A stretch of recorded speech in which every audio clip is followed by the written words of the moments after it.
What's going on, y'all? It's Elijah Vlogs, and today we got another prize picks video for you guys. In today's video, we're going to give you guys a couple of correlation plays I love on the board for this college football week 5 Saturday slate. It is a pretty good one. There's a lot of great games, so we're going to give you guys a couple picks I love, a little breakdown on them, and just overall recap on kind of how we did yesterday. Obviously, we only had a 2-game slate yesterday, the Miami boys. Now, Cam Ward smacked out first, but unfortunately, it was like one of those situations where that Miami offense had so many receivers catching the ball. There was like probably around 7 in rotation, just high caliber players catching everyone, all them deep balls and whatnot. So again, unfortunately, the wide receiver 1 and wide receiver 2 both didn't even cover their lines. One was like 90 and then the other one that was like at 60 or something. So again, Isaiah Horton and Xavier, they both didn't even cover their lines. So unfortunately right there, I know that probably sold a lot of people. But again, that was only like 1-game slate, and we only gave you guys one play on that video. So again, we're going to bounce back today, though. In today's video, give you guys a couple of different props that you guys could run. But before we get into those, make sure to drop a like and subscribe with those post notifications turned on. Just mean the world to me. Been grinding for you guys, trying to give you guys the best content, the best breakdowns, and the best value that I can find overall on this prize picks board. But with that being said, a little recap from the last couple videos. Yesterday's video was the only L we really took in the last couple days. So far this week, we have everything set up correctly and looking good so far for this Saturday slate that we got going on. As you guys can see, this was the video that we gave you guys on Tuesday, Taco Tuesday. Caleb Williams was the placeholder. I said you guys could either throw in Caleb Williams or a Taco Tuesday that you guys like.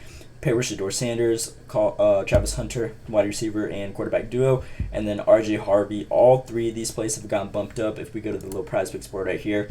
As you guys can see, Travis Hunter 99.5, Shador 307.5. Their original lines, if we look at them right here, 302, 96.5. So again, those have been getting bumped up, and even the RJ Harvey line, it was at 115. As you guys can see, it's at 123 now. So hopefully you guys tell this one. It's looking good so far, and we just need these three guys to come through for us and just be able to smack this one out. So that was from Tuesday's video. This was yesterday's video. Unfortunately, it went 2 out of 3. Again, Xavier didn't do his thing, but we're going to bounce back from that one. And then this is the play that I gave you guys in the Thursday Night Football NFL game. If you guys tell this one is looking good as well. We gave you guys Malik Neighbors over his line. He cashed for us, and then RJ Harvey, that little discounted play, along with Jackson Dart and Trey Harris. Or you guys could have just used the normal line, left the normal line either way, like I showed you guys from the Tuesday video. So again, if you guys tell this one is looking good, and we got the bases loaded already for this Saturday slate on this one as well. So if you guys didn't see those videos, again, we got some more picks for you guys in today's, and again, that's just another reason why you shouldn't have those post notifications turned on down below. Get notified right whenever all my videos drop. Get plays like those ones. Be ready to get set up for the whole week and just beat the bumps and whatnot. So with that being said, we're gonna go to hop right to the players. With our first player, we're going to be looking at Ole Miss. Again, obviously, this is a tougher matchup against Kentucky. Now, I'm not really worried about this. It's the same situation as Miami. Now, obviously, everyone was kind of scared because Miami was going against a Virginia Tech defense that was ranked in the top 20 in passing yards allowed. And obviously, that just kind of fueled the fire for Cam Ward and his offense to just air out the ball even more. Again, every single game this season, I believe Ole Miss has blew out their opponents, but they don't really take out their starters. Jackson Dart has been playing for the full game. Now he's going against a Kentucky Wildcats team. Now the spread is 17.5 or 16.5 still. Now again, this is honestly the closest spread that this Ole Miss team has had all season. So again, a little more opportunity for Jackson Dart in this offense to throw even more. But either way, he's going to air out the ball and do his thing offensively. Just from the previous matchups, no matter how much they're up, he just still throws it in. Their coach just keeps them in no matter what, as you guys can see so far in the season. 418, 377, 377, and 382. Those are just crazy numbers, and all these ones have been blowouts. This game is projected to be the closest one by far recently, so again, just giving us that higher ceiling upside for more opportunities from Jackson Dart to air out that ball. So as you guys can see, the ranked top 20, same as the basically Miami and Virginia Tech breakdown they give you guys. Obviously, people are looking at that and we're like kind of worried. But again, I just feel like that fuels the fire for this type of situation. Jackson Dart has exceeded 296.5 passing yards in 5 straight games at home. As you guys can see, he is pushing 400 passing yards on average at home, averaging 374.5. So again, that's insane value. And obviously, we're going to be looking at his number 1 target, Trey Harris. The gap from the number wide receiver 1 to wide receiver 2 is huge. As you guys can see, 46 targets compared to 19.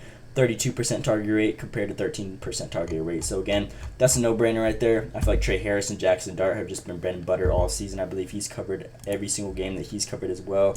right here. Yeah, or actually this one he got hooked. I believe this play's been getting bumped up, but I'm not worried. This type of situation, he's going to be the one getting the ball, and obviously a .5 hook, you're going to live with that. I believe the wide receivers did get pulled in this one a little bit early, so again, this game should be closer, and there's no reason to pull them out a little earlier as well. So great play right here. This is my first play that I'm giving you guys. So again, Jackson Dart over his line 300. I think this one's been getting bumped up as well. From what I showed you guys, it was at 296. Now it's at 300. So again, hope you guys have those post notifications turned on to get the value early. This play did get bumped up by like 1 or 2 as well. So again, I still think these are just great lines for both these guys though. I believe they should just air out their ball and do their thing. So this is basically a single play in general. Typically, Jackson Dart, if he covers 300 passing yards, I can almost guarantee that Trey Harris covers 100 receiving yards. So again, nice little 2 plays worth, 1 play worth like the amount of 2 and payout or whatever you guys want to call it. So that's our first play that we're giving you guys. And then for the correlation play on the other team that we're be rocking with is we'll be looking at the TCU boys. We gave you guys a little breakdown in yesterday's video of them. Love their matchup, love everything about them so far in this game, and I feel like they should air out the ball. They're going to be playing from behind, so if we go to the games right here, let's find TCU. TCU, as you guys can see, they're going against Kansas Jayhawks. Now, Kansas is projected to win by 3 touchdowns, or not 3 touchdowns, a field goal. Obviously, the over and under is pretty high at 60. So, again, a lot of points projected to be scored throughout this game. Each team, they believe, should have 30 apiece. So, again, it should be a nice, long, hard fought-out matchup. Now, obviously, Kansas isn't the best team, but TCU isn't the best team either. Now, if we look at the little breakdown, Josh Hoover at 313 passing yards. Obviously, Kansas is ranked 40th or 39th in passing yards, allowed to give around 175 a game. Now, these guys have been typically playing behind in their last couple of games. As you guys can see, UCF 35-34, TCU 42-66, and now they're projected behind against this Kansas team. So again, whenever they're playing from behind, obviously this one was 0-45. This one, it was kind of neck and neck. So again, similar situation. Every single game that's been pretty close or them coming from behind, he's had so much yards, over 350 guaranteed. As you guys can see, close matchup, 353. Coming from behind, 402. Coming from behind, 396. So again, whether it's a close matchup, which I could guarantee it is, or they're coming from behind, he's going to have a lot of opportunities to air out the ball. And this guy could throw. He's proven himself so far this season. Not a reason to get pulled out this game early. Little insight down here. Josh Hoover has exceeded 314.5 passing yards in 4 of his last 5 games on the road, averaging 326. So he's been averaging over this line. And again, they're on the road. They should be behind and a lot of opportunities. Now, I've been rocking with Savion Williams a lot this season now. We're actually be rocking with Jack Betch in this type of matchup, because obviously he only has 2 less targets so far in the season, and it's only like not even 0.5 difference in target share. Now, Savion Williams is a great target, don't get me wrong, but he hasn't really been a deep ball threat in the last couple matchups, last couple games, last couple weeks that they've had. Jack Betch has been the guy that's really going deep. He catches those big yardage plays. So again, I'm going to be rocking with this play. Only 2 less targets, but his targets are way deeper compared to Savion Williams, so just a higher ceiling overall. So I'm going to be rocking with that correlation play right there on Josh Hoover and his not number one guy, but one of his favorite targets in the deep range, Jack Betch. So again, Josh Hoover.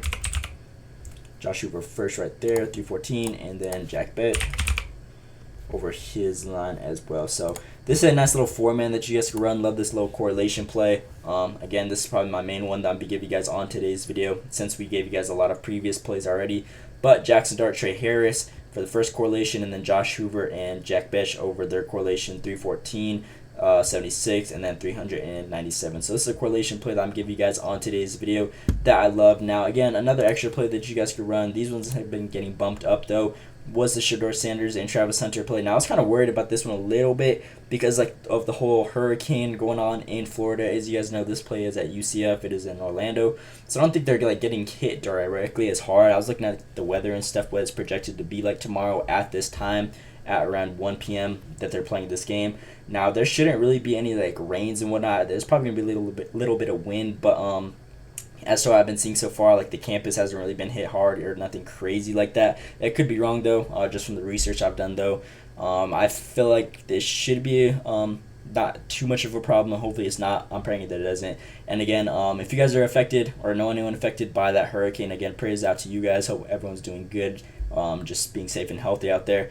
But again, this is another riskier play. Again, not even just because of that, but because of the bumps. And then RJ Harvey, again, we took him originally at 115, and this one got bumped all the way up to 123. And honestly, my favorite play out of this whole game is this RJ Harvey play. I've been praising this one all day. Again, with the rain and storm and whatnot, on top of Colorado having a weak rush defense, this team loves to run the ball. As you guys can see, 72% run rate if you didn't see my last video on Tuesday, compared to a 28% pass rate. Again, with like storm and whatnot, that could be affecting it. I don't think it should be a big factor, but just from the Colorado rushing defense, yards allowed alone at 150, and again, their run rate, they're projected to be up. So again, more opportunity if they're winning the game by around 2 touchdowns. Then they're going to want to run the ball, waste the clock. So again, overall more opportunities. At home, he's exceeded 120 rushing yards in 4 of the last 5 games, averaging 142. And again, this should just all equal a higher roof and upside ceiling for RJ Harvey to cover his line right here. So again, good play right here that you guys could also run. That's just the extra one that I'm throwing in though. So again, RJ Harvey, you guys could use this one however you guys want, mix and match a couple players, but I love this play as well. So just a warning though, everyone from the Colorado and UCF games that I showed you guys have gotten bumped up from when I originally took them. But the main guys I'm giving you guys in today's video, again, is Jackson Dart, Trey Harris, Josh Hoover, and Jack Betch. Correlation plays, Ole Miss and TCU duos right there. So again, if you guys didn't take anything from this video, I'd recommend that one. And then again, if an extra single play I'm just throwing in here, RJ Harvey over his rushing yards, you guys could use that one however you guys want. But that is pretty much all I got for this video. Again, please drop a like and subscribe with this post notice to turn on. It just means the world again. And that's pretty much all I got for this video. So let me know what you guys think down in the comments below. Hope you guys enjoyed. Thanks for watching, and let's see today.